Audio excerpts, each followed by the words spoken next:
The spacecraft was a long way from home. I thought it might be a good idea, just after Saturn, to have them take one last glance homeward. From Saturn, the Earth would appear too small for Voyager to make out any detail. Our planet would be just a point of light, a lonely pixel, hardly distinguishable from the many other points of light Voyager would see, nearby planets, far-off suns. But precisely because of the obscurity of our world thus revealed, such a picture might be worth having. It had been well understood by the scientists and philosophers of classical antiquity that the Earth was a mere point in a vast, encompassing cosmos. But no one had ever seen it as such. Here was our first chance, and perhaps also our last, for decades to come. So, here they are, a mosaic of squares laid down on top of the planets, and a background smattering of more distant stars. Because of the reflection of sunlight off the spacecraft, the Earth seems to be sitting in a beam of light, as if there was some special significance to this small world. But it's just an accident of geometry and optics. There is no sign of humans in this picture. Not our reworking of the Earth's surface, not our machines, not ourselves. From this distant vantage point, the Earth might not seem of any particular interest. But for us, it's different.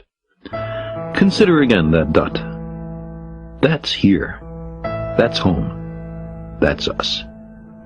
On it, everyone you love, everyone you know, everyone you ever heard of, every human being who ever was, lived out their lives.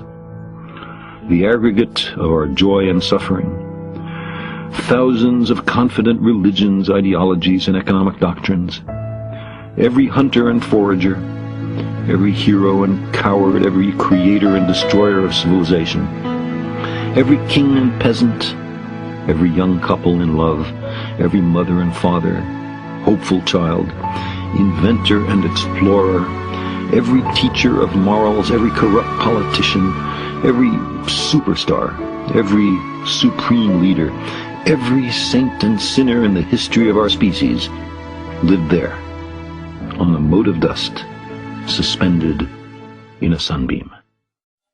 The Earth is a very small stage in a vast cosmic arena. Think of the rivers of blood spilled by all those generals and emperors, so that in glory and triumph they could become the momentary masters of a fraction of a dot. Think of the endless cruelties visited by the inhabitants of one corner of this pixel on the scarcely distinguishable inhabitants of some other corner.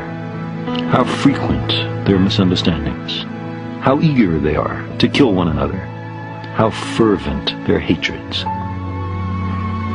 Our posturings, our imagined self-importance, the delusion that we have some privileged position in the universe, are challenged by this point of pale light.